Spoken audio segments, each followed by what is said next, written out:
Hey there, goblins. Welcome to Goblin Salvage Rights. My name is Robert. And I'm Erik. Got a beard. Oh, Jesus Christ, that's right. They've never Scary, seen me with isn't a beard. Today's episode is about... Classes, specifically sample class builds offered in the books. Yeah, so effectively, this is a jumping stone between Baby's first character, which you generally use a pre-gen for, and a super cool min-max character. There are these suggestions in the book. We're going to talk about 10 of the suggestions, I think 5 of the classes. Yes. We're going to be talking about Bard, Champion, Fighter, Wizard, Rogue. Yes, and each of those has anywhere between 1, 2, or 3 sample builds within them to give you different flavors of those classes. Yeah, and it's definitely not everything that could be made from those classes. Sure, and these aren't even optimized builds. These are just sample builds. They're definitely not optimized. Right. I'm sure we'll get into that. I know that's in your book. Yeah. But before we jump into that, first we want to thank one of our patron goblins. Crit Hit, are you out there? It definitely is. We see him and talk to him all the time in our Discord. Crit Hit, thank you for supporting us. You are a true goblin. Rock. All right. Before we jump into the topic, let's talk about what we played since the last time we had one of these Podaroonies. Yep. A lot. We played a lot, actually. We're playing a lot more than we used to, that's for sure, and I'm happier for it. Absolutely. So model this behavior, goblins. Just last night, we played in my Kingmaker game. Kingmaker game, that was fun. We're playing outside now, like in a glass house in the backyard with a sofa. It's pretty legit. I'm happy with it. It's something I've never done before. That's for sure. The summers here in Oregon are like peaking at like 80 or 90 degrees. So we get a nice crosswind when the sun's beginning to set, and it is nice. It's kumbaya with dice. Kumbaya. So let's see. What did we do? Y'all, they're doing the sycamore tree. If people are familiar with Kingmaker, we're in the deep the depths of the sycamore tree. It's a big Yggdrasil size tree. I don't know about that. It's not that big. It's like 100 feet, but it's a big. Felt like it to me. Yeah, it's a big tree with a bunch of the murder tree. Spoilers, some mites inside, itty bitty gremlins, little fey creatures, and it's going pretty well. My partner is playing in the game, and she is deathly afraid of centipedes. Like in real life? In real life. Oh, cool. So when we found them in game. No. Yeah. So Erik wasn't there for the last time we played. And that's when she first discovered that they sent her in this deep dark hole and her character was crawling around and she crawled up to a big den, an underground nest of like giant centipedes. And I knew she was going to hate it. So I really, really, you ramped it up. I built it up and built it up. And then I showed them all the pictures. She's like, and she just like she's like, get the fuck out of there. We're burning the tree. Fuck Did these she tap people. that X card in the middle of the table and pineapple. So that was a lot of fun. You guys did what I should have expected you to do, which was try and talk your way out of fighting like challenge rating -1, not challenge rating, but level -1 creatures instead of just murdering them outright. Yeah. I mean, there's 2 ways to play this game, as we all know by now. You can try to like inhabit the mental headspace of your character, or you can just treat it like a video game and then hack your way through every encounter, regardless of who your character is. To be fair, though, these little mites are actually like seriously fucking evil. Like there are parts. I learned that partway through and I stopped talking to them. Yeah, the parts of it where I tried to make them like really cute and funny in the beginning, and then as you kind of get deeper into their little underground lair, the contrast showed up when they were torturing a kobold in the torture chamber, and like so all the funny little goblin stuff had that contrast. And I run horror games, and that right there was amazing horror from you. So kudos for that. Awesome. So pretty good. They fought a bunch of little Grammys, and then I died twice. A centipede. Erik decided to jump into a ravine. It was a good idea at the time. And you tried to crawl across a ceiling through a ravine, and you fell, and then you fell and took damage, and then a giant centipede came out and attacked you. Yeah. Which was awesome. See, everything up until I fell and died twice. Awesome. You didn't die twice. Died twice. It felt like a walk in the park up until that point. Yeah. And I thought I was just going to push it one more step further, and everything went to shit immediately for my character. This really shows me, this illustrated to me, because this is the first time I'm DMing a Pathfinder 2 game, like straight from the book. Sure. like as pure can be. That's my whole goal with Kingmaker. Mm-hmm. And it was really striking how much of a different tone the battle sets when you're facing so the first encounter was Severe 2. Which is their second level party. So Severe 2 is like a severe encounter. Was that the like 9 or so gremlins in 6 Mitflits. In that that's it. That tight corridors. In tight corridors. Yeah. 6 Mitflits in tight corridors. That's it. We all had the clumsy condition too, so there were a lot of -1s going around. Yeah, it's basically the whole party had -1 on everything. Yeah. And 6 -1 creatures that you can do the math at home.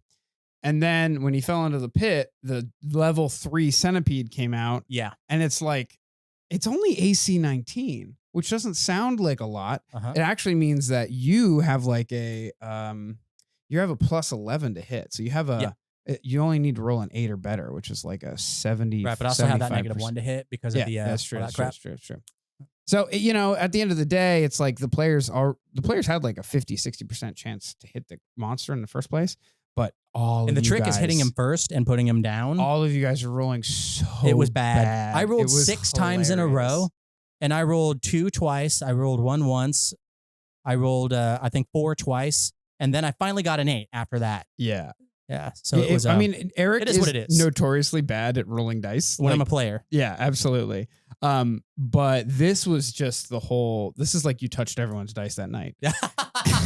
It was crazy. I was the gremlin last night, and it was so bad because like Gabby did a super epic barbarian jump down on the creature and rolled really well to land on it, and then just barely missed the epic slam. I gave her like a +2 circumstance bonus to hit, so it's like I gave her all the padding. You gave her all the options to make it happen. Yeah, and it just couldn't. My favorite part was when your partner she came in and she killed this thing. She cleaned up. This player and character who was terrified of centipedes ended up striking the killing blow in this really epic moment.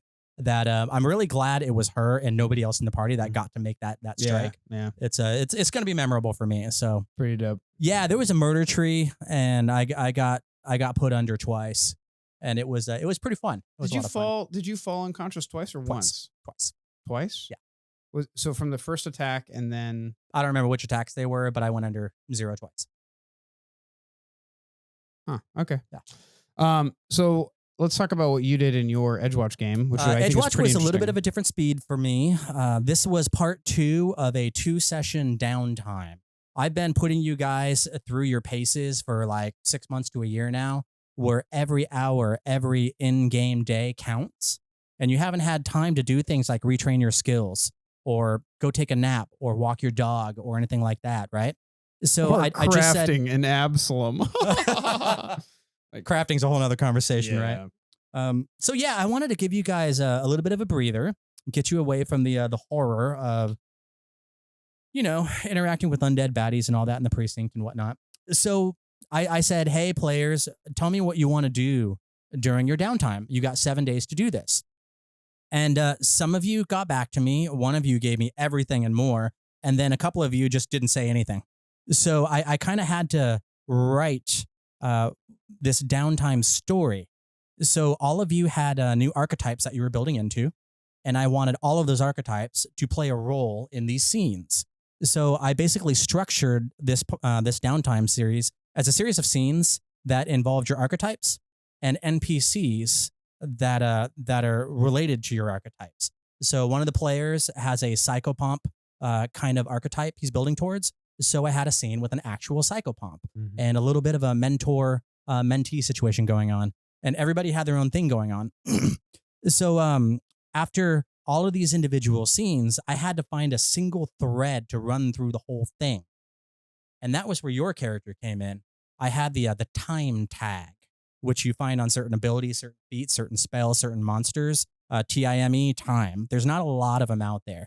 But because you wanted to be a time mage for Dragrid, your hobgoblin, what is he now? A wizard? Yeah, a wizard something? Yeah, he's a wizard conjuration wizard, which is one of the things we're going to be covering. Yeah, I was trying to, all this time up until this last session, I've been trying to build your character around everybody else's character to have it make sense for this noir horror story that I'm running. And I've been pulling my hair out. And for this 2-part downtime series, I reversed it. And now I'm wrapping everybody else's character stories to somehow tie into yours. And that was a lot easier for me to do. Oh. And I'll do a short pod on how I did this at some point in the future. But long story short, there were 7 days worth of downtime, and everybody had some sort of chronological theme running through their stories. Yours was literally time magic. Yeah. The monks was there's sort of like a ticking clock, and decisions had to be made immediately. So that was time. There's a physical monster running around, the Hound of Tindalos, which is a time monster from Lovecraft. Mm-hmm. So I tried to make sure I touched all these areas. And then by the end of the second session, which was a couple days ago, we had this really cool giant party combat. Mm-hmm. So everybody had their individual scenes. That was a cool combat, and at the end, by the way. Everybody came together, and your private scene ended with you running away, trying to get this out of time and space, panther with smoky tendrils, getting it away from the crowds and finding a safe place to finally do something with it. Mm-hmm. And you took it back to the precinct, and everybody else was there, and you had the big old combat. And the combat was a ground combat. It was a scaling the walls of the keep combat. It was a flying in the air combat. And there was a lot of cool cinematic moments. So I wanted that really impactful wow moment of everybody kind of going, we're battling the time panther. Okay, I get it. I understand my private scene now. I understand our public scene now. And that was my through line for the whole thing. I was really proud of it. And half of it was just sort of winging it. And the other half was kind of like deliberately moving the pieces around the table. Oh, yeah. So I felt good about our downtime because I don't know how to run downtime. I was just making it up. Downtime is one of my least favorite things about the game because I don't know how to get everybody invested in downtime above and beyond.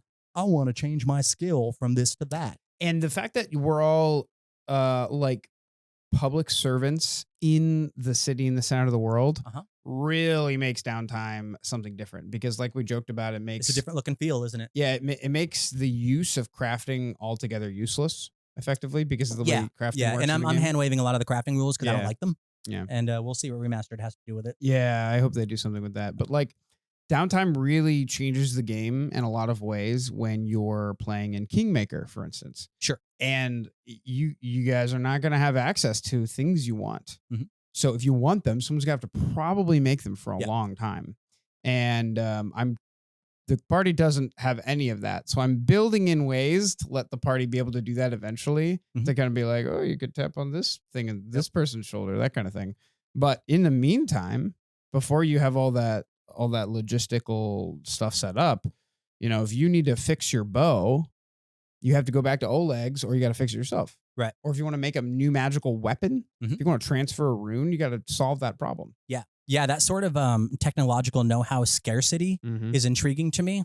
And I'm glad there's actual mechanics for it because that's something I can lean into as I level up. That's what crafting is built for in Pathfinder second edition. That's the Kingmaker is all about that. Exactly. So it's going to shine, hopefully. That's one of the reasons why I wanted to play it so bad. Yeah. Please make crafting interesting for me. Yeah. Kingmaker is looking to be very, very cool. I have I set up a Notion page all about it. You mentioned that, yeah. Yeah, I started setting it up and then someone on the Discord was like, this already exists and done really well. And I looked at it, I'm like, holy shit, this is fucking awesome. Yep. So I've been reinventing the wheel. Yeah, I've been pulling bits and pieces from that Notion page and kind of interjecting them into the flow I've already created. And it's helping me prep a lot. Yeah. So I think I'm going to do a video pretty soon, maybe the next month or two, about using Notion as a tool. I might also want to wait though for a while and see, maybe get through a chapter or two and then make a video about it. I'll be here for it because I have Notion on my phone and I've fiddled around with it. Yeah. But there's a time investiture I'm not willing to sink into it yet. But if you can take all of that off my plate for me and I can just copy what you do. Yeah. Yeah. Notion has really begin to change my life in a lot of really important ways because I have a pretty severe ADHD and I've always had to organize myself outside of my life, like my mind outside of my head, because ADHD doesn't allow me to do certain things. And I've always used spreadsheets and like Google Docs, which is always very haphazard and kind of messy. And Notion is very clean and concise and organized. Sure. It's very nice. So anyway, that's enough about our games. I think we should probably jump into the topic. Yeah, seriously. Word has it we ramble. Yeah. So why don't you get us started? I know you have a specific order you want to do these in. So yeah. So I kind of pitched this topic, and the reason why, and I'll keep this super brief. I feel that when you are a new player coming into a new game, there's typically like a beginning, intermediate, and advanced way to approach it. In the shortest terms I can think of, a beginner approach as a player to this game is grab a pre-gen. Every class has a pre-gen at multiple levels. They're on the Paizo website. Just go to Pathfinder, and then you'll find the resources down there, and you can get it. It's free. You don't have to buy books to play this game. So that's it. There's the advanced level, which is build and customize your own character from the ground up. And you might pick garbage feats chained together. You might pick optimized feats. You just don't know until you get to the table or you copy someone. Mm-hmm. So from the ground up, that's that. But somewhere in the middle, I think is where most of us live, you know, in the bell curve, which is just give me a chassis, something to work with. I need some stuff to work with, and then I can add to it as I see fit. Mm-hmm. That's what this conversation is about. Cool. So in the core rulebook and in the advanced player's guide, you have class chapters: fighter, druid, rogue, oracle, to be specific, swashbuckler. Any book that has a class has at least one of these things. Right. Guns and Gear, Secrets of Magic, and the extra ones. And so fighter, to use that example, because I always do, within the fighter chapter, there are 3 sample builds for 3 different kind of flavors of fighters, and they feel different. Why? Because there's a different emphasis on skill selection. There's a different emphasis on attribute bumping. There's a different emphasis on feat selection. Right. Really and they chain together levels 1 through 20. And you start piling and amplifying your intent. So you can play a Robin Hood fighter. You can play a Conan the Barbarian fighter. They're very different styles of play. And it's not unreachable for people who are just showing up to the game. Absolutely. Because it's a chassis. Yeah. So it gives you your level. It'll always give you your level 1 feat if it's even available. If it's available, it'll recommend the skills for you to take at level 1, so you don't have to pick too many things, and it gives you a direction to go in to kind of give you an idea of what something like this would look like. Yeah, they're strong suggestions. Yeah, and at first I wanted them to be way more specific with their suggestions in a lot of ways. Yeah. But they're not. Right. And that was deliberate, and I think the right choice at the end of the day. Yeah, I think so too. My knee-jerk reaction was, oh, like you didn't give any recommended spells for spellcasters, that kind of thing. Yep. That's the one thing I think they could have probably done for like the Illusionist or the Conjuration Wizard. If they did, I didn't see it. But beyond that, it's like these are really just like broad directions. It's almost like, hey, they don't even give you a feat at every level recommendation. Right. They give you like 4, 6, 8. It's almost 10, like a flavor chain. 16. Of beats. Yeah, exactly. Yeah. So yeah, let's jump right into them. Sure. What's the first one on your list? So we're picking 10 class. What do we call these class types? They're class samples. Yeah, but what they are more specifically, before we jump into this, I kind of want to define. This is the first thing I wanted to define. Okay. Define our terms. That's always important. Because this is really getting into subclasses in the game. Yeah. I was trying to avoid that term, but yeah. I think we need to just own it, because Pathfinder has subclasses, but they don't want to call them subclasses because of WotC's game, 5th edition, Dungeons and Dragons. They literally have subclasses. In Pathfinder, they have this cool modular system of feats that are interchangeable, but any sane individual will build in a specific direction. And from that point, there are a very limited number of feats to choose from. And that combination of feats creates a subclass. Like no sane individual is going to say, I'm going to play an archer and then take power attack. Mm-hmm. Like it's literally incompatible with the idea of what you want to do. So like, no, you literally can't use power attack for ranged weapons. Right. But you can carry a sword and then maximize. But now you're not an archer. So like, this is all I'm saying is Robin Hood did both. Sure, but the Robin Hood, I wouldn't say it. What I'm trying to say is, if you're trying to play the archer, if you're trying to min-max the archer, then yes, I absolutely agree with you. If you're trying to play the typical archer, like we have these ideas, these archetypes of styles of combat in the game. They're broadly defined in subclasses. and they very much exist in Pathfinder 2nd Edition. Sure. Like I'm starting to see that more and more. But they call them other things. They kind of like skirt around the idea of calling them subclasses for various reasons. So in the interest of defining our terms today, so we can start getting into this, a fighter is a class. Yes. Archer, bully, and duelist are fighter subclasses. Okay. They're weird names for those subclasses. Let's just go with subclass. Okay. I'll roll with that just so we can get this going. Right. And everybody understands what we're saying here. Yeah. So let's go alphabetically here. Bard. Bard, unfortunately, only has one sample class. Yeah, but it's the best. It's a really cool one, right? I think I built one of these in 5e accidentally once upon a time. Yeah. So we all know what a bard is, right? And there's millions of kinds of bards that you can build. Through myriad styles of dance, you inspire your allies and channel otherworldly magic. I'm going to do something a little different in this video. I'm going to go ahead and give you the example in literature that I think of, and then I'm going to talk about this. Sure. And you jump right in. So when I think of a bard dancer, have you ever seen Legend, the Tom Cruise movie? Tim Curry was the red demon with the big, gorgeous red horns. No. It's one of the best fantasy movies ever. Really? And it's a Ridley Scott movie. That right there should be points. Okay. And it's one of those rare films where there's not a wasted piece of dialogue. Everything matters. Right. And Tom Cruise was amazing. And he looks like he's 12 in this movie. It was a long time ago. But somewhere in that movie, there was this really amazing scene where we go underground and we're in sort of like the hellish, infernal domain of the story. And there's this. Oh my God. You weren't guess. joking about him looking 12. I Jesus know, right? He's so young. So anyway, and that's also Tim Curry's best role in my opinion. Frankenfurter can take a back seat. But there's this really cool scene where the woman, female character, she shows up and she's like looking around and she's panicked and she's trying to find her way through this little mazy thing. And then everything's white. And then all of a sudden she's dressed differently and there's like illusion stuff going on. And she's doing like black lace and black lipstick and black makeup. And she's all pasty white and tragically gothic and all that. And the whole time there is this bard, for lack of a better term, doing this weird interpretive dance kind of thing. It was almost like part ballet and part interpretive dance, and dressed all in black with no facial features, creepy as F. And they dance and move around, and as they're dancing, her body starts to get affected, and his dancing bard abilities is freaking her out. And then time starts speeding up, and it goes from like sort of like a sexy, intriguing kind of leaning forward thing to kind of like anxious and frenetic. And then we start shaking a little bit by the end of the scene, and the bard is just psyching us up. And it's almost like violent dance, and there's no contact between the characters really until the very end. It was the best example of a bard dancer I've ever seen in film or comics or anything like that.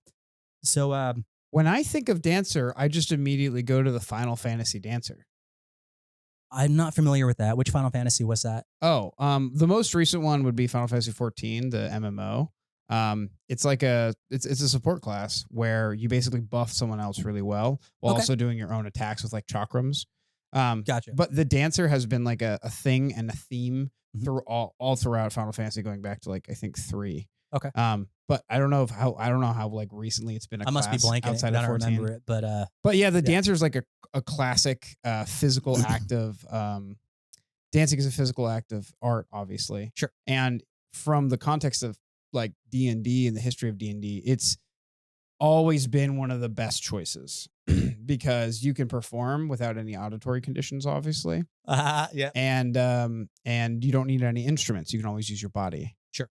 So like from an optimal perspective, dancing has always just kind of been like one of the best choices. Yeah. That and it's all somatic and yeah, exactly. No verbal. And no verbal. Also, which is strange for a bard, right? That seems counterintuitive. Unless it's tap dancing.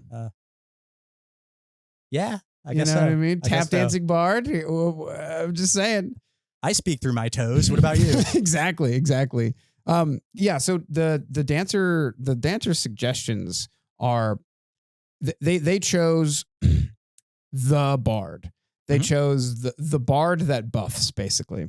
So the style of bard they chose is the one that lets you get lingering performance, which basically means when you do bardic inspiration, it lasts for an amount of time based on a performance check. That way it frees up actions in later turns to do more things before you have to re-up the buff. Yep.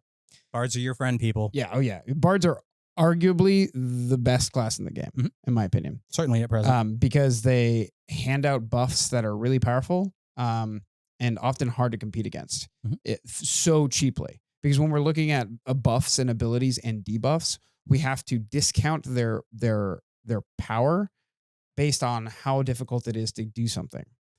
So like if a debuff, like making you flat-footed, requires me to roll against you, we actually have to discount the value of that debuff based on the percentage chance of it happening. Okay. But with buffs, oftentimes they just happen. Right. That's why they're so powerful. And the bard gets access to a buff to just everyone gets all the time for free. Everything you just said, would you say that applies to all bards or just the dancing bard? What makes a dancing bard different from other kinds of bard builds? All bards can do that. But what the dancing bard gets to do with the dancing has nothing to do with it. What lingering performance allows you to do is basically it's an action economy thing. So it's really good at buffing because you can buff once, that buff lingers, and then you can use subsequent actions later on in the game to do other things like aid another for free. So the first level feat, Inspire Competence, is amazing. It's actually the bard I built for your circus game. Was literally this to a T. Okay. And I chose human because human has an incredible ancestry feat called Cooperative Nature. It gives you a +4 circumstance bonus. I remember that, yeah. On aid and other actions. And the Inspire Competence performance, it's like one of their cantrips, one of their, bard cantrips, basically lets you aid another by just telling them, attaboy. And then you roll performance for your aid another. I can see a grandpa bard running around with a attaboy. Well done, kid. You're going to go far. Yeah, exactly. You're inspired. So you spend one action, always use your performance check, which you're fucking amazing at. And then it automatically gets really good really fast, which is important because spending our skill advancements as we go through the game is a very big balancing mechanism. Sure. And so you get to use your performance actions. It costs one action alone, and you get a flat +4 to that check to aid another person. Okay. And when you critically succeed in aiding someone, it's very good. It's very good. It's very good. And it doesn't stack. It does stack with the bonus given to the bard by the performance. So they stack together, which is like very powerful. I'm going to double check that, but sure. While you're doing that, I want to bring us back to the theme. So again, Bard Dancer, this is a sample class that the book offers that you can do and you can build on top of it. So when they put this thing together, again, through myriad styles of dance, you inspire your allies and channel otherworldly magic. Ability scores. They recommend you make charisma your highest, followed by dexterity. Yeah. They say add con for more health and intelligence for skills. Okay, that's fine. That's all bards, arguably. For the skills, again, because you're a bard, you got a lot of them. They want you to emphasize acrobatics, athletics, diplomacy, medicine, occultism, and performances. That's not super interesting for me. The skill recommendations are interesting to me in what they selected in other sample class builds. We'll get to that. The Muse is Maestro for this one. You guys can look it up. Lets you do the lingering performance thing. And the higher level feats, as you chain your way up, you get Inspire Competence, Triple Time, Allegro. These are bardic abilities that will allow you to manipulate the speed, the tempo of combats. And that's kind of what they lean on. So if you're a dancing bard, dude, you're dealing with tempo and speed of combat. Triple Time is busted. It really is. And it's one of those so good. It's one of those amazing areas. And again, this is why I wanted to talk about this topic, where the crunch and the flavor and the lore actually come together. They really do. It makes sense. So talk about Triple Time real quick and then we can move on. Oh, sure. Yeah. Triple Time, it's one action. It's a performance. So you can't do it on the same turn that you did your bardic inspiration. That's fine.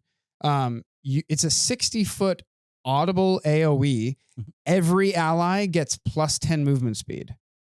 +10 movement speed. Yeah. Hi, all of you monks out there. You're even faster. Yeah, and so just imagine you're fighting an opponent who moves 25, and your whole party moves 25 normally, right? Now your whole party moves 35, Mhm. which means one movement action from from any person in the entire party now costs your opponent 2 movement actions to catch up with. They move 25 and they're still 10 away, and then they have to move another 10. And that is powerful. Yeah, and all that heavy armor that your champions and fighters are donning, and that screws your movement rate. And now they're running not anymore. 30. So the reason why I pointed that out is, again, I want to come back to flavor because I always do. Mhm. You're a bard. You're a dancing bard. Mhm. Your skill focuses are around things like acrobatics, athletics, because dancing, diplomacy, you're influencing people through your dance, medicine, you break toes and shit. So you got to know how to do basic raps and basic first aid stuff.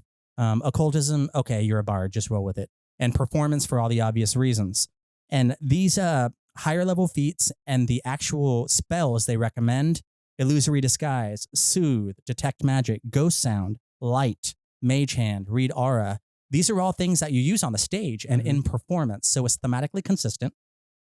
All you got to do is read it in the book and then buy equipment and a few other things, and you have a character ready to go. Yes. So that's going to be how I talk about all of these coming up. You want to move on to the next one? Yeah, totally. And I just double checked status bonus and circumstance bonus. So the aid another they stack very well. Yeah. They stack very well. My final thoughts on the Dancing Bard is there's an emphasis on social dexterous interactions while you buff other PCs' movement speed and quicken condition. Yeah, I think this is like one of the best out of all of the ones we looked at today for the podcast. Mhm. This strikes the best balance between it's only downhill from here, people. Mechanics and theme. yeah. Between mechanics and theme, this is easily the best. Yeah.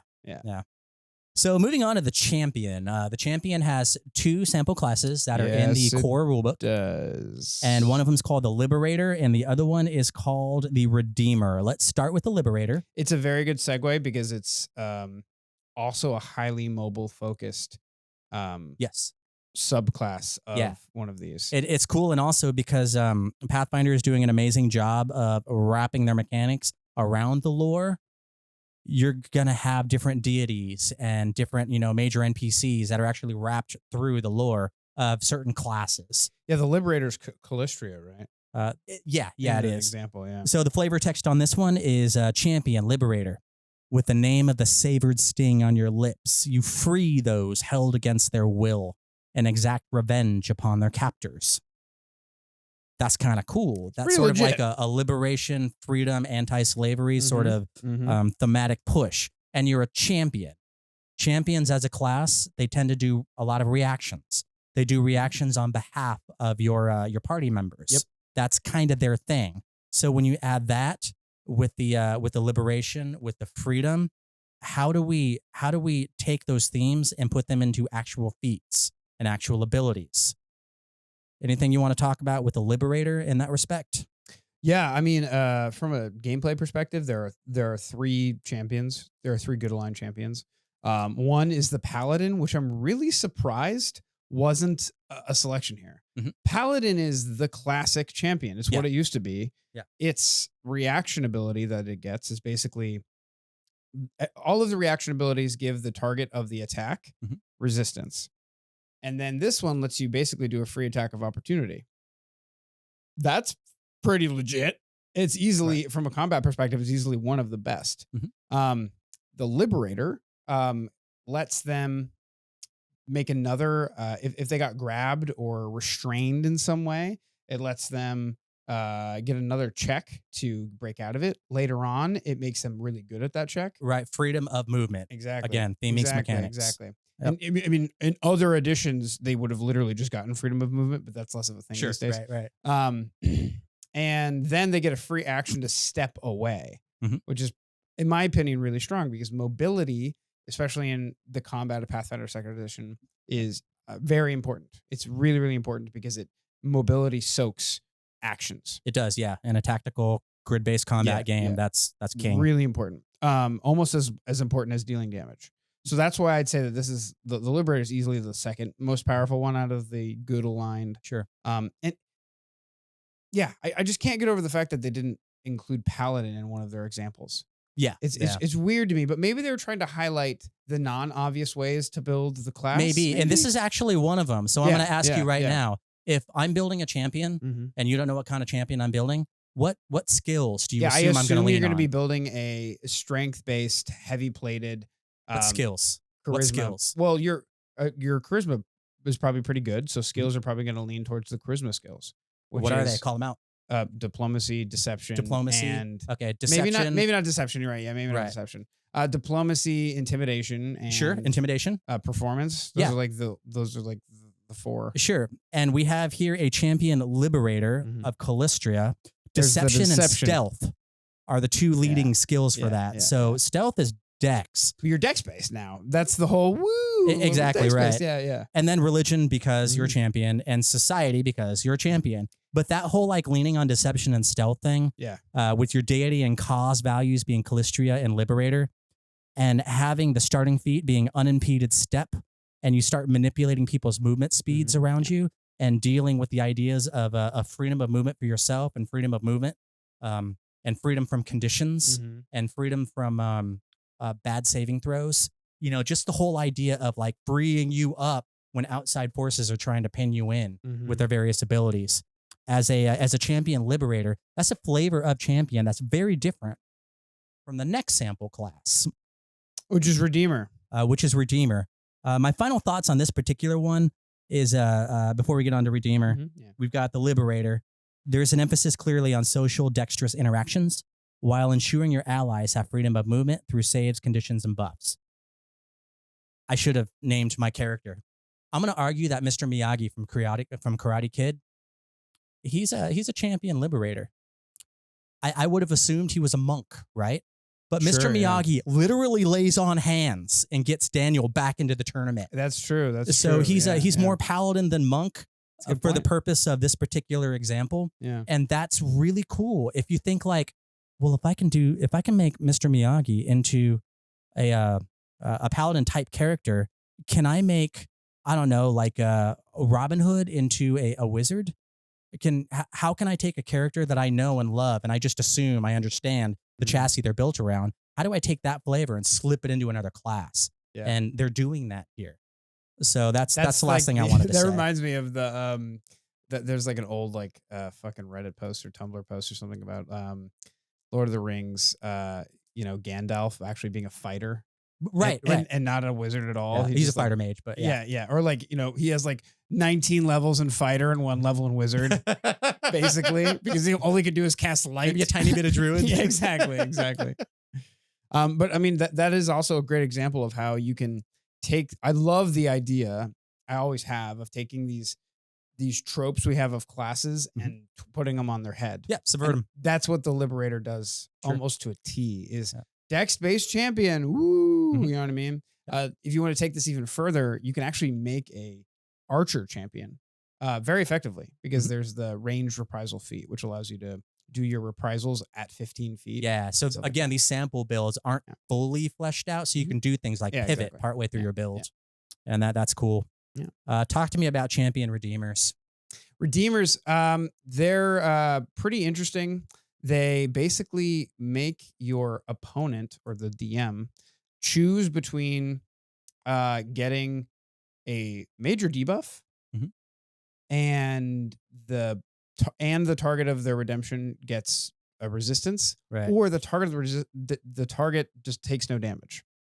So I've always wanted to play. I think the obvious choice to me is you just always get a debuff, right? So it's basically the champion hands out like enfeebled and resistance to just everyone all the time, which sounds pretty good. But when you compare it to like the Liberator or the free attack of opportunity, not as cool. But from a gameplay perspective, I think they really kind of nailed it on this one. Like from a theme perspective, obviously it's Saren, right? Yep, Saren Ray the Redeemer. It's got to be Saren Ray. Yeah, from a gameplay perspective, I think all of the feats that I found, I didn't write them down like I did all the other ones, but I just remember reading it and being like, oh yeah, this just ticks off the boxes. I'll just call them out right here. We have Shining Oath at 2nd level. Yep. We have Mercy at 4th, Litany Against Wrath, Sense Evil. And you don't even have to know what these feats do. You can just listen to the names and you kind of got an idea. Yeah, this is like the soft... Sense Evil, Devoted Focus, Ultimate Mercy. Yeah, this is like the soft, loving, compassionate good person, like the good person. I don't know if I'd use all those words, but yeah. No, I think I mean like yeah, no, I think they're pretty appropriate. It's like it's the empathetic, the turn champion. the other cheek champion. That's what this is supposed to be. Really, I never looked at it that way. Oh no, I mean like when you look at Sarah Ray's backstory, her whole thing is like. Take bad people, let them, turn the other cheek, let them redeem themselves and find a new life and destroy them if they decide they're not going to do that. Yeah, of course. Yeah. If they go back on turn the other cheek and ball your fist just in case. Exactly. Well, I mean, but yeah, I mean, I think it's really, really indicative, like all of the healing focus and the feats and stuff like that. Yeah. This is a good one to pick up if you want to go more of a compassionate paladin, basically.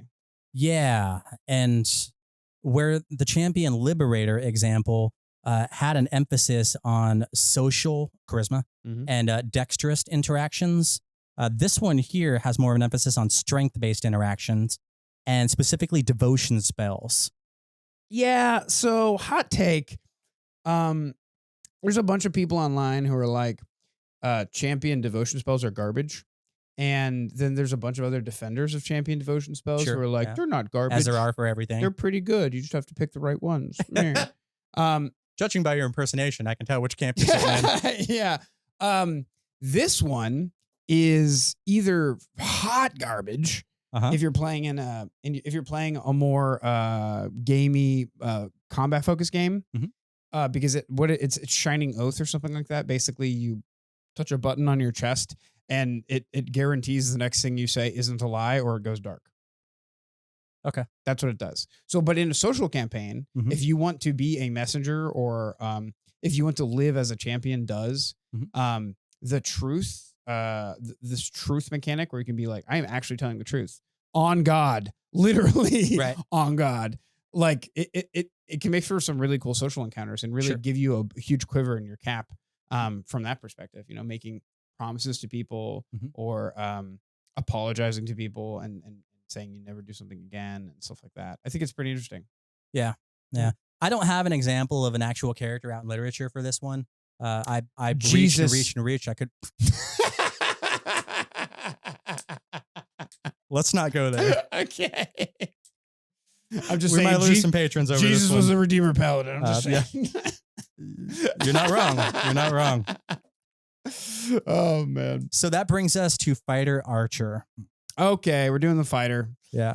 Looks like we've moved on to the Fighter and out of champion territory. Yeah. There are 3 flavors of fighters that they have samples for, and they feel very different in gameplay to me. So the first one, you take out your opponents from a distance with ranged weapons, and you excel at dispatching flying and other hard-to-reach enemies.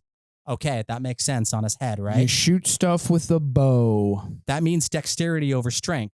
But wait, I'm a fighter. Shouldn't I have strength over dexterity? It depends on your sample build that you're working with.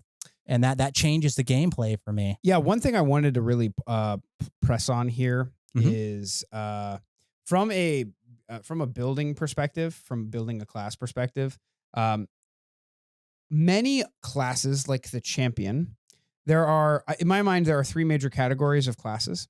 There are marshals, and then there are casters, and then there are other kind of box. But within the martial category, you have marshals that are married to a specific mental stat and ones that are not married to a mental stat. Okay. One of the things I like about many of the archer subclasses, if you will, we're going with that, moniker, is that they don't marry you to a mental stat. Okay. So you can be an archer who is charismatic and intimidates or smart people, or wise. Or smart or wise. And each of these mental stats comes with its own in combat bevy of skills and out of combat bevy of skills. Unlocks decision that you can space. Use. Sure. So it's actually a very where things like the champion, the class itself locks you into being a charisma person. In many ways, the ranger locks you into being a wisdom person. I believe the monk also locks into being a wisdom person if you choose to go the way of key spells. But what's interesting about the monk now is that if you decide not to be good at key spells, you don't have to focus on wisdom, which used to not be the case at all. I really like that about the fighter just in general. There are a couple examples like the bully where you want to focus on charisma because you're going to be doing intimidating checks and fainting checks or whatever. And you want obviously to be good at charisma so you can be good at the thing you want to do.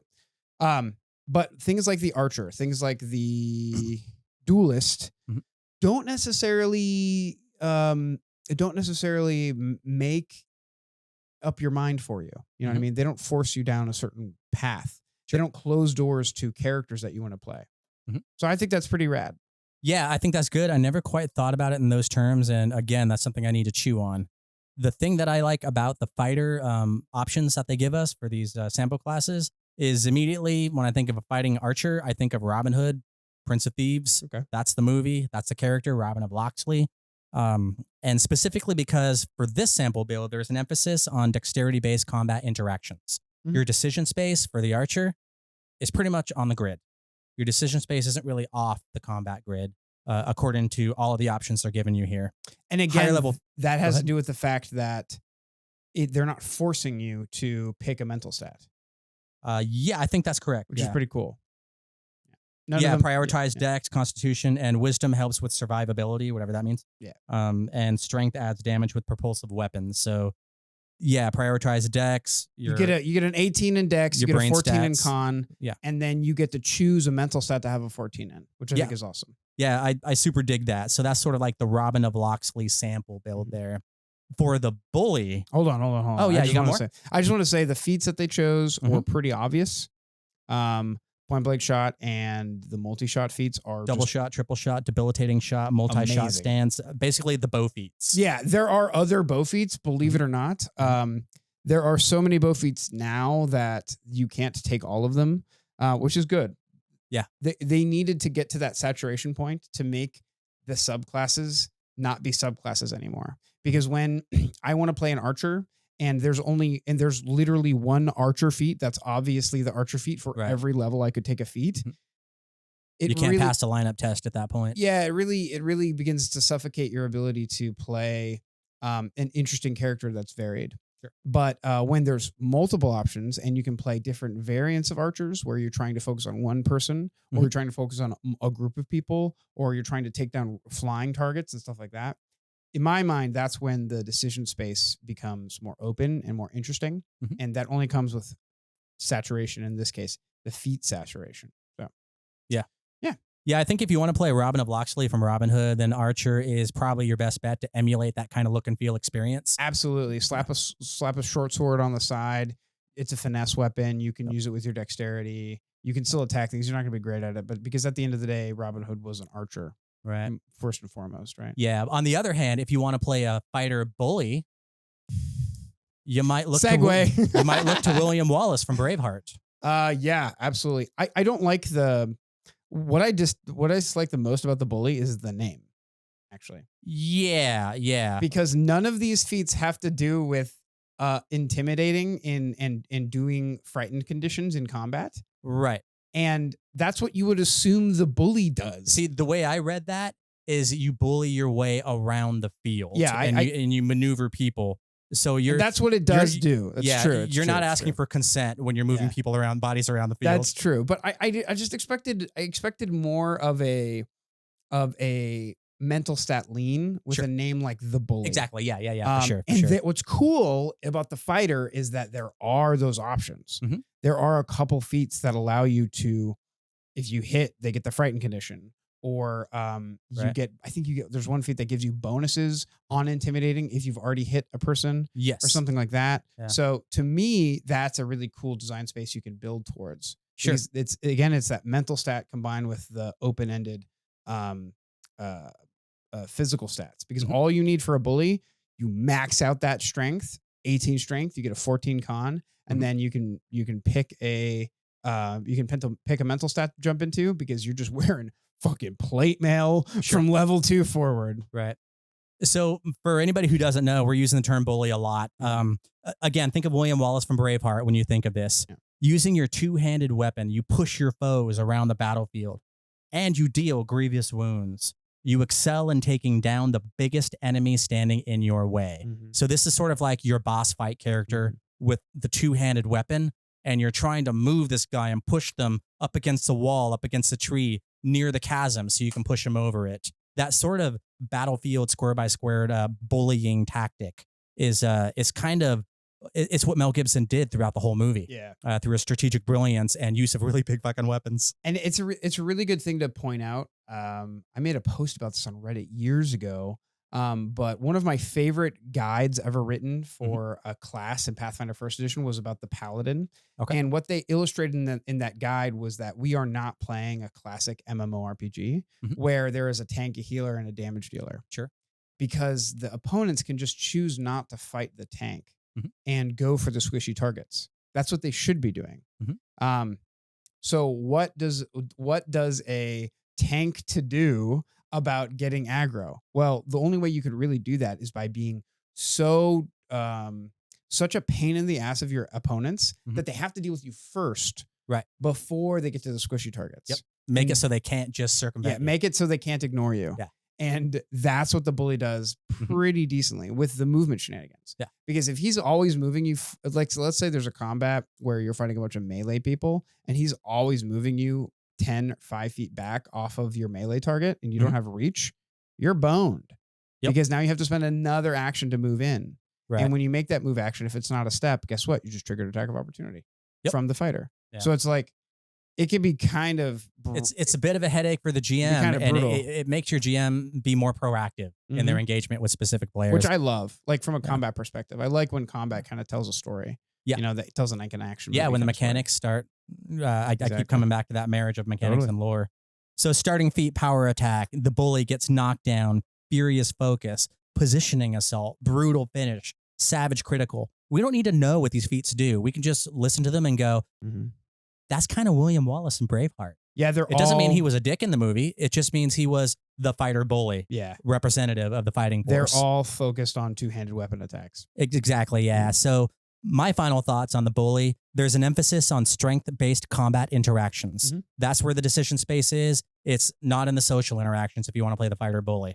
That's the experience you're going for. Absolutely. These two, the archer and the bully, are the most straightforward, kind of stereotypical things you'd expect a new player to want to build. Probably, sure, absolutely. Yeah, low-hanging fruit for fighting. Absolutely. And I think the next one, Duelist, is probably, I want to say, one of the most interesting options from a mechanics perspective to a new player who's coming from a game like 5th edition. Sure. So why don't you jump into it? So if we had Robin Hood for the archer and we have William Wallace as the bully, I'm going to argue that Inigo Montoya from The Princess Bride is our duelist. Absolutely. Yeah. Absolutely. So the reason why I'm excited about that particular comparison is because we have that other class in the APG. What's it called? Panache. The swashbuckler? The swashbuckler, right. Yeah. I think Inigo is a fighter duelist, not a swashbuckler. Oh, interesting. So that's why I like this.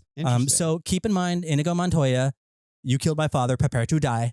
Yeah. And think about that as we talk about the fighter duelist. With one hand free and a blade in the other, you're adept at following your opponents by way of misdirection, disarming strikes, and always being ready for their clumsy attacks. You're waiting for them to mess up. You're not bullying them around and forcing them into conditions. You're waiting for them to fuck it up. And then you're ready with your feat-based abilities. So this is very different from the Robin Hood approach to fighter, from the Braveheart approach to fighter. It's almost like it's not passive, but it's reactionary fighting as opposed to proactive fighting. Yeah, this is the subclass that really tries to lean into debuffing and setting up. Yes. But because it's a fighter, they're just so good at hitting already that they... Okay, so let's take a step back and explain some more terminology. Generally speaking, there are two major roles you can fill in combat. There is the setup and the payoff. So... a setup character does their best to debuff their opponents and buff their friends. They're increasing the probability of crits and hits. You continue. Okay. No, that was a yes. Okay, gotcha. And then a payoff character is one focused on dealing the maximum amount of damage and hitting as reliably as possible. Now, it's most efficient to build a party where you have setups setting up for payoffs. Right. And a setup payoff can be a melee setup payoff, but it can also be a casting setup payoff where you have let's say a charisma based character doing I can't remember what it's called, but it's like you make fun of someone and they get negatives to their will save. The bon mot. Yeah. You could have a bon mot setting up will saves for the sorcerer, let's say. That kind of thing. So the setup payoff dynamic exists. A lot of times within classes, they'll have their own setup payoff system kind of like built into it, but it is far, far less efficient than having a more dedicated set of characters and more payoff set focused characters. The reason I established all of that is because what's interesting about the Duelist is they do a really good job of setting up. Setting themselves up, setting their companions up. Exactly. They set everyone up. Yeah. And the fun thing about the fighter is that they're just 10% better at everything they do in combat. And they're in the thick of it. It's not like they're 30 feet away from the bad guys. Exactly. Bad guys. Yeah. The opponents. So this is one of my favorite archetypes or subclasses in Pathfinder 2nd Edition because there aren't very many other games that can do this right like Pathfinder 2e does. And that's specifically because of the proficiency chassis that the whole game sits on. Right. Without that, this feels a lot less good. Sure.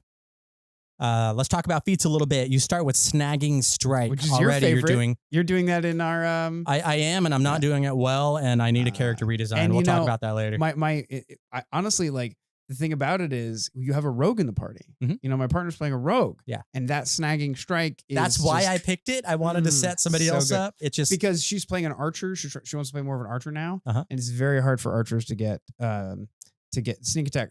Very hard for ranged archers to get their sneak attack damage. Right. Because normally you rely on flanking. Yeah. So yeah. She and I are gonna have to have a talk about how we can do the setup and payoff. Maybe sit next to her at the table. There you go. Yeah.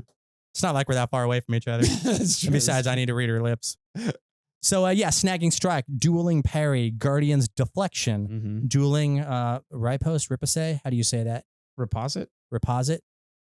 That sounds like you're putting money in a bank. Deposit, reposit, your Dueling Dance, Stance Savant. You get stances as a fighter. When I think of stances, I tend to think of monk territory. Yeah. So the idea of adopting a stance as a fighter that influences the subsequent round of combat. And here you get to set yourself up for the ultimate payoff. There's like a 1, 2, 3, sometimes 4 step to the really big payoff. It's almost like those old arcade fighting games, one-on-one games, where you have like the ultimate finisher and you're watching that bar slowly go up. And finally it flashes and you can do the big thing you were setting up for. Yeah. This is something you can't really do as a bully. You can't really do as the archer. But you can do it as this. And the reason you can't is because they've keyed the way these feats work to specifically say you have to be fighting with a 1 free hand available. Right. Yeah. What sucks if you're leaning on shields. Well, yeah, it does. But the shield fighters have their own thing. Right. Out of all of the subclasses of fighters that exist, shield fighters have absolutely gotten the most love. Yeah. Absolutely. So it was a complete redesign on the theory of how the fighter worked for 2nd edition. So that's kind of everything I have to say. Final thoughts. This particular build emphasizes strength/dex-based combat interactions with the intention of unlocking combat interactions through stances. And again, I'm coming back to Inigo Montoya. You just watched that scene for scene, and I know you've got some thoughts on that particular scene from a cinematic perspective. But from a combat perspective, he tells you everything he's doing: the stances, the thrusts, the theory behind the swordplay, and all of that. Yeah, when you said it, I was like, meh. And then the more I thought about it, I was like, no, that makes great. Actually, it's a very good foil to the protagonist, who is probably way more of a swashbuckler. Sure. You know what I mean? Oh, I didn't think about that. Yeah. I wonder if we could build both of them and then put them in a sample combat and see if it ends up the same way as the movie panned out. Yeah, that'd be fun. That'd be fun. And I think that's it for fighters. I really like what they did with fighters, just generally in Pathfinder. But the 3 examples they give are 2 classic examples that I think any new player would want to sink their teeth into. And then 1 example kind of shows you, hey, you can do actually a lot more interesting stuff with the fighter in this edition than you could in other editions of the game or other games. Yeah, you're back to sword and board, right? Yeah, exactly. For sure. I like the idea of like, I'm going to play a fighter. Do I want to be the offensive fighter? Mhm. I want to play a fighter. Do I want to be the defensive fighter? I want to play a fighter. Do I want to be the range fighter where I'm in the back of the ranks? Just the idea of having interesting decision spaces. Do I want to be the grid. debuff fighter? Whatever the hell that is. Exactly. I didn't really know that was a thing until fairly recently. Yeah. As I was learning second edition. Yeah. So that's kind of cool. You're a new player. You don't want to pre-gen. You don't want to build a character from scratch. Grab one of these three and you're off to the races. Absolutely. Let's talk about rogues. Okay. So you got thoughts. I got opinions. They, out of all the rogues they chose, they definitely chose the most classic. So what's unfortunate? There's one sample build, and that's what you're referring to. Yeah. So rogues only got one sample build, which in my opinion was a huge mistake because out of all of the classes that they redesigned to fit within the confines of Pathfinder 2nd Edition, the rogue got one of the biggest makeovers of any class in fifth in from like 5th edition or 1st edition Pathfinder to 2nd edition. So for all those new players who are unaware, when you pick a rogue, you literally pick a racket, which is their subclass. Yeah. And this subclass literally determines the mental stat with which you will base your entire, not even mental stat, actually, in some cases, the single stat you're going to base your entire character around. So there's one for each of the three. There's a charisma one that's based on intimidation. Right. There's a charisma one that's based on bon mot, which is diplomacy. There is a charisma one that's based on deception.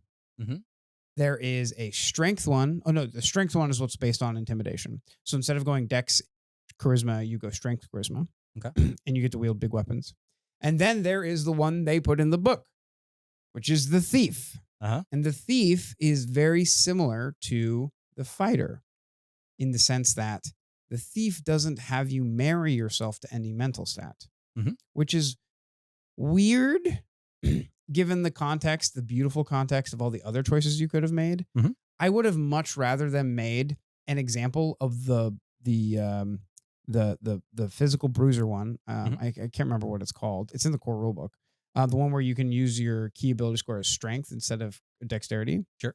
Like a brawler or something. Yeah. I would have rather they done that than oh no, there's a scoundrel as well. Sorry, I lied. We lied. There's two. There's a scoundrel and the thief. Yeah, there's a scoundrel and the thief. Oh, I don't have scoundrel here. I must have not printed that. Oh, there it is. Everyone in the audience, boo I blew him. way past it. Boo him in the audience. Right. So there's the ruffian. The ruffian. That's the strength-based one. Sure. So you've got basically like a strength-based one, you've got a dex-based one, and then a charisma deception-based one. But then in later books, I think they introduced a like. So let's linger a little bit on the rogue thief, if you can, because we've got two to go through, and I don't even know if we're halfway through this right now. So think of Catwoman from Batman. That's who I think of when I think of this specific one, this racket. And furtive and swift, you pick locks, you find secret doors and traps, and you collect all the best loot. Their ability scores that they focus on, they prioritize dexterity, big surprise. And, con for the health, wisdoms for your perception, so you can notice traps. Yeah. So it's very, it's kind of a two-dimensional approach to being a rogue. It's very classic D&D. Yeah, very classic rogue. You've got Trap Finder, Quick Draw, Skirmish Strike, Sneak Savant, Spring from the Shadows, Implausible Infiltration. One of the most important things to note here is the thing they get at first level, what they get with Thief, which is they get their dexterity to damage. Oh yeah, that's not nothing. Huge. It's 4 probably if you're building a character with an 18 in their main stat. That's a big jump in damage, and the Thief really pushes you to play pretty much this character that's on the front page, which is the iconic rogue, Meriziel. Yeah. Meriziel. Yeah. So you've got your dual wielding finesse weapons, melee finesse weapons. Finesse is amazing. Yeah. This is a all in on the dex weapon kind of subclass, if you will. Yeah. But yeah, it's classic rogue. I mean, the thing about Thief... It's the thing most people will identify with, I think. Yeah. The Trap Finder feat is either going to be garbage or really good. Right. Depending on your style of game, right? Yeah, exactly. Session 0. Yeah, if you're going to be playing a dungeon delving game, then fucking amazing. Yeah. If you're playing Kingmaker, not as good. It's still pretty good. There's actually a fair amount of dungeons in Kingmaker. Yeah. But it's for the purpose of like quite people just tropey. grabbing a sample build and then buying equipment to fill it out and other things to fill it out. I would just this is great chassis and it's totally classic. Yeah, I would just be worried about the player being very new, taking this feat, and then being like, "Yo, DM, what traps have I been able to find?" You know what I mean? But that's the GM's job. Build around the characters. That's true. Especially if they agree the players can play those characters. But I just imagine, if I got a new player, I kind of, my brain immediately assumes we have a new party, maybe even a new DM. And in those situations, the DM may not know to build around it. They're just running out of an AP. Sure. Yeah. You know what I mean? Yeah, that's totally fair. That could be a little bit of a feel bad situation, but I think they did the right choice here in building it around that classic thief idea. It's an infiltration build, dex-based towards hazard and combat interactions in the interest of acquiring things. And when I say acquiring things, I'm talking about the thieving skill. Yes, that literally you're going to be bumping stuff. up. Yeah, like Ocean's removing 11. things from places without being noticed, stealth and infiltration, that sort of thing. This racket, it just takes that to a whole nother level. And it's Catwoman, just totally through and through. So next up is Scoundrel. Mm-hmm. Scoundrel is... I really wanted it to be Han Solo, but it just wasn't. It's definitely not Han Solo, no. The first thing that comes to my mind is like rogue trader, almost. You know what I mean? From Warhammer. Like these like businessmen and women, business people, who are, sailing the high seas of business days. Yeah, business days. Who are sailing the high seas of space or the ocean. You've got the waves spritzing your face, and you're sneaking into port. You're making deals. You're lying to people. You're deceiving people. Yeah. You're grabbing coins, that kind of thing, and getting out before they find out the ruse is up. The jig is up, and you're in trouble now. You skip town to a new port. That's the kind of scoundrel that pops into my mind. See, how is that different from the thief that we just talked about? The thief is either an adventuring thief who specifically is a dungeon delver, kind of like an archaeologist, or they're a cat burglar. Instead of sneaking into someone's house and stealing their jewels, the scoundrel tricks you into giving up your jewels because he convinces you they're worthless. Or they make the thief overcomes physical challenges, the scoundrel overcomes social challenges. Is what I'm hearing. Exactly, because that's their whole thing. That's an important distinction for any campaign look and feel. Their focus is on deception. Yeah. Their abilities are ones that allow you to feint your opponent really well. Right. And make them flat-footed. Going back to the setup payoff thing, they're really focused on setting up opponents as flat-footed through social encounters. Using social skills to do that. Yeah, so that's one of my favorite things. If I were building one, this is one of the few times that I'd probably actually put a 16 into charisma, even though you can't get it up to 18. Sure. I would go 16-16 probably. 16 dexterity, 16 charisma, just because the social aspect is so important. And then when you hit that fifth level, you get the sweet 18 in both, which is nice. Yeah, nice. And my notes here for ability scores, absolutely prioritize your dexterity for this build, the scoundrel, and then bump your charisma to improve your feints, because it's all about the feints with this particular one. Absolutely. But they did a good job. I mean, like the cool thing about the rogue is they get the rogue chassis gets a bunch of skill feats for free and skill bumps for free. Yeah. They're super good at skills all the time. That's why it doesn't matter if like there's an intelligence bump for them, because you already get all the skills. Yeah. So if you're really leaning into all the social skills, you have so much support built into like in old editions of D&D, you needed the high intelligence if you wanted to get more skills. In Pathfinder 2nd edition, that's not the case anymore. Yeah, it really isn't. And that's messing with 3 decades of presumed knowledge I have. Yeah, and rogues are so good. The investigator's also super good at I love the name of the starting feat you get for this. You're next. I love the name too, but out of all of the feats that they could have chosen, I was really disappointed that they went with this one. Oh, okay. Just from a mechanical perspective, there was just other options that were, I thought, more thematic than You're Next, because the whole build focuses on bon mots and feinting and stuff like that. But then it has feats built into it that are all about intimidation. Right. Psyching your opponent out or multiple opponents out. Right. And from a mechanics perspective, you really want to just pick one and lean on that one as much as you can, because if they can be intimidated, they can be tricked.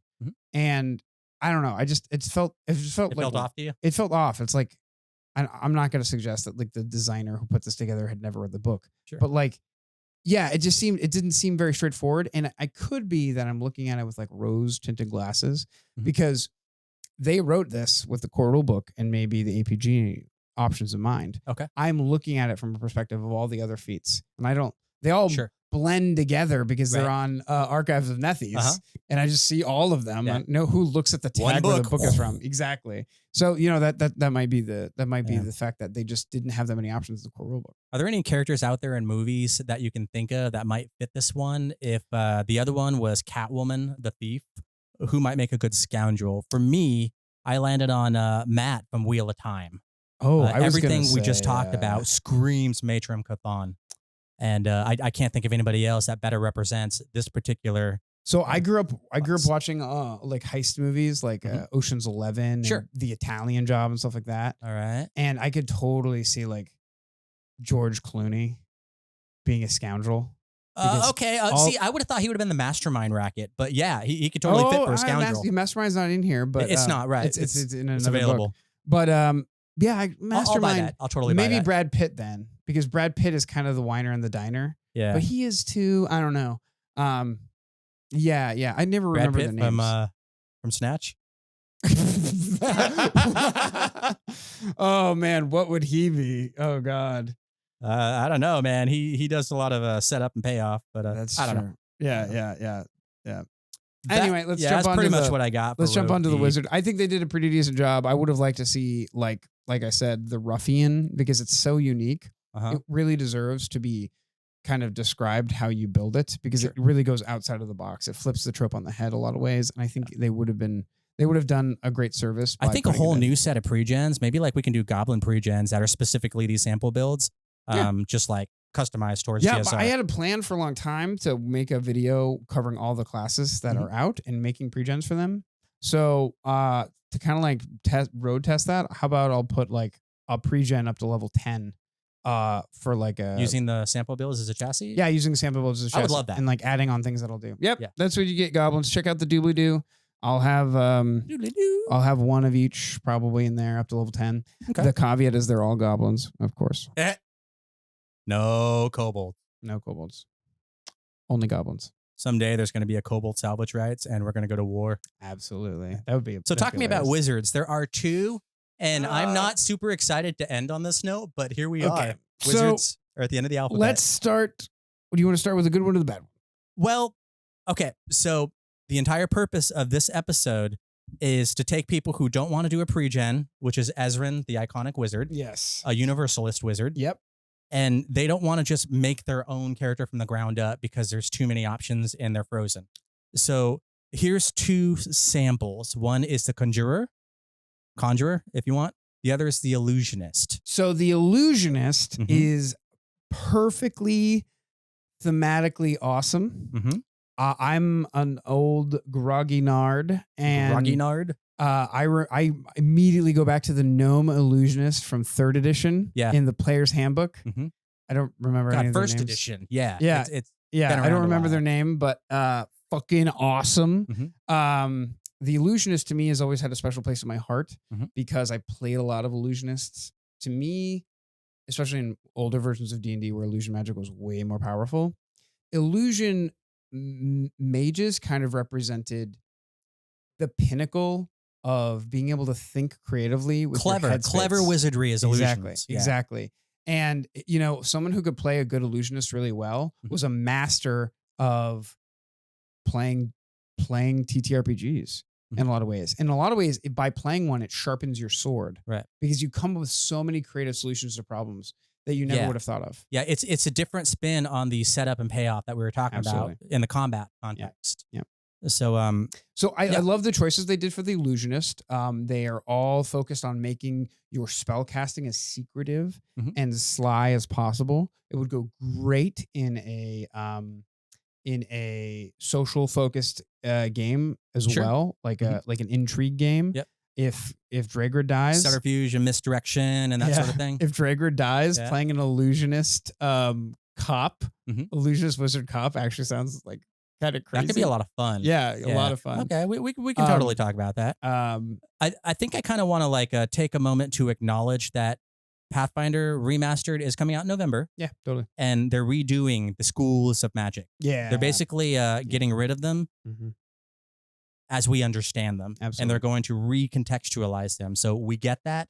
We're talking about right now as products exist in Pathfinder. Yeah, and you can play a wizard illusionist. I have a feeling that they're going to be making new school names for them, but totally keeping a lot of the chassis and maybe adding one or two that are I can just see people out there in the comment section going, no, it's all going to change in 2 months. So everything you said for the last 20 minutes of your video is garbage.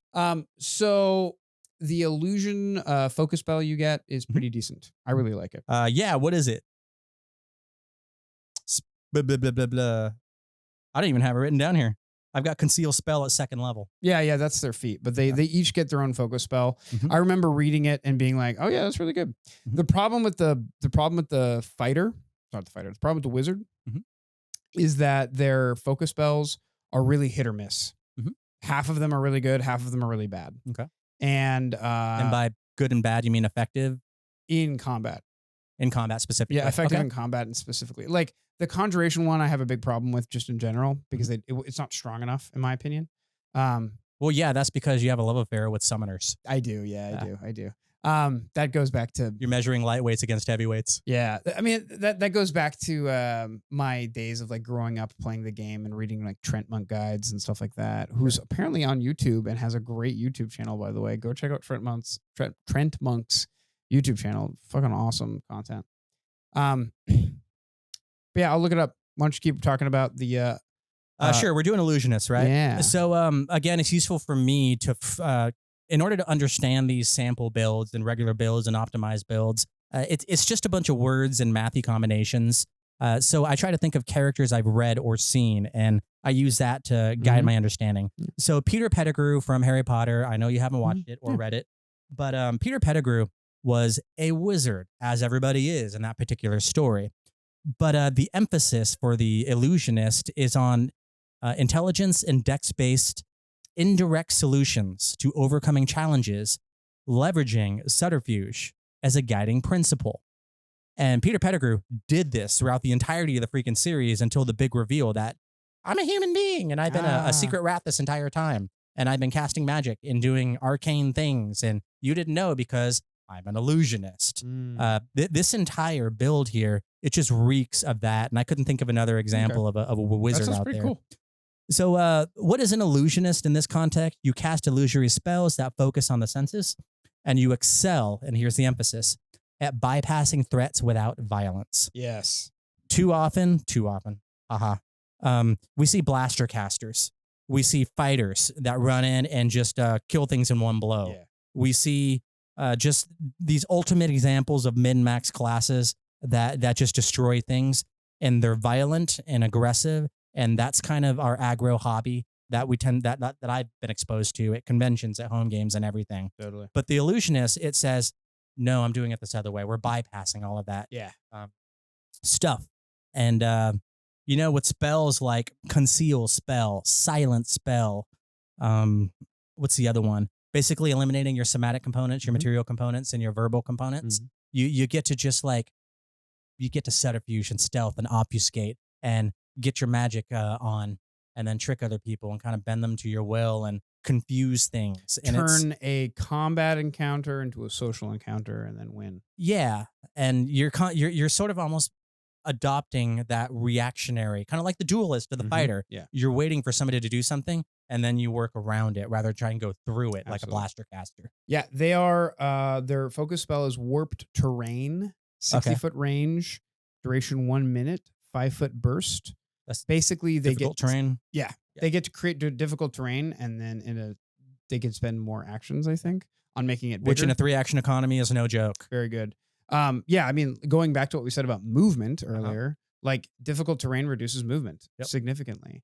And if I can, if my companion just moved away from an opponent, and then I put difficult terrain between the two of them, they now have to spend 2 actions to get if we had that dancing bard doing the triple time, and we have this illusionary wizard. Oh God. creating difficult terrain all over the map. There's no way. The opponent just gives up and goes home. At that point. They go play D&D 5e. Exactly. Yes, that was a dig. Yeah. I love the Illusionist. I think it's great. The illusion tag isn't actually even that bad in second edition either. So why don't we end on a note with the Conjurer? Okay. So actually, before we do that, I wanna press upon one more thing. Sure. The really cool thing about what they did with wizards is that they gave them these arcane theses. Yes. And that allows them to do wacky-do things, like wackadoo stuff with their spells. Yeah. Super thematically relevant. Yeah. Fortunately or unfortunately, one of them is like way more powerful than the others, and that's called spell blending. So basically what it allows you to do is take two spells and then turn them into one spell that's two spell levels higher. So a fifth or sixth level wizard could turn their 4 spells that they have at first level into 2 third level spells if they wanted. That is compounded with the fact that illusion magic kind of gets exponentially cooler way more than regular spells do, just because the better illusion magic gives you more breadth to really, in larger areas, to really change the battlefield and do more and more over the top interesting things. So those two combined make for some silly willy combinations. And I thought silly magic is the best magic. Yeah. And I really love that they picked that one specifically. Getting onto the Conjurer, they picked one that I think is ironically the worst choice they could have made. So the thing with the Let's start low. Okay. So, all right, hear me out. Conjurer, basically, their focus spell says the summoned thing you just summoned gets +1 to everything. AC, attacks, whole 9 yards. That sounds really good at first. But then you dig a little bit deeper and you realize you just spent 3 actions summoning a creature. It then immediately gets 2. You have to wait an entire round, and then you spend 1 of those actions to sustain the creature. You spend another action on the second round, remember, making the creature +1 better. And then you have 1 more action left for that turn. Yeah. The design of this focus spell should have been when you're casting the spell as a free action, it gets better and you spend the focus point. That would have made it completely fine and not even overpowered. Because when we look at the level progression of monsters you can summon versus the level of the opponent that you're going up against, they're always overwhelmingly inferior. Okay. Excuse me. By like multiple levels most of the time. Not just like 1 level. It's not like you're making your summoned creature and bumping it up to be just as good as the boss. It's like the boss is 7th level and your summoned creature is 3rd level. Like there's no contest often. Summoned creatures are often there to get in the way. Right. They're there. They're speed bumps. They're healing, if you want to think about it that way, because every attack they do on your summoned creature is 1 attack that wasn't done on your friends. Right. And they often, sometimes, if you find the right ones, I'm looking at you, giant skunk. I'm looking at you, giant worker ant. Yeah.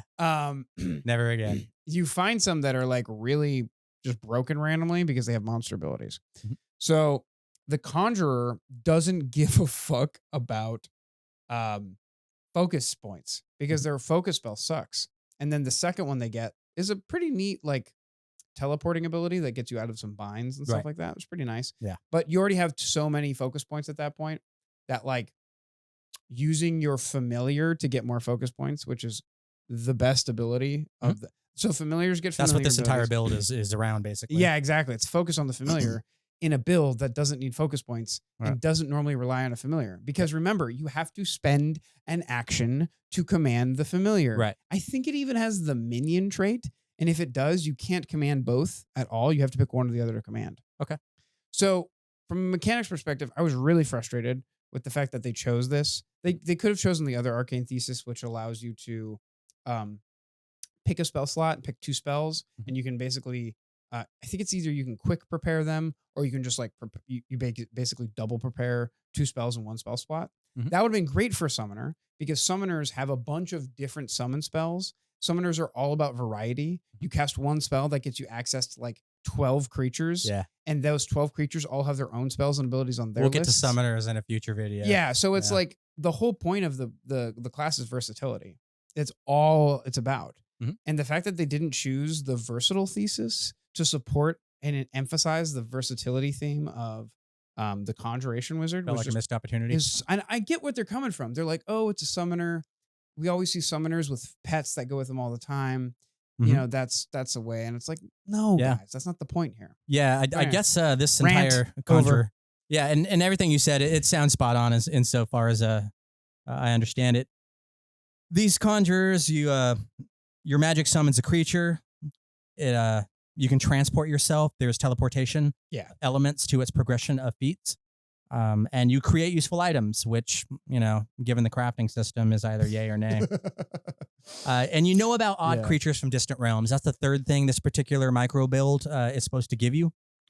And Does it do that? well, the skills it says to pick, one of them's occultism, another one's arcana. But like every wizard picks those because they're all the int-based skills. You know what I mean? Like every wizard optimally going again, optimally. Right. Every wizard, naturally, when you look at the list of skills, you want to pick the ones that you're good at. Yeah. So you already pick arcane, you already pick occult, you already pick society.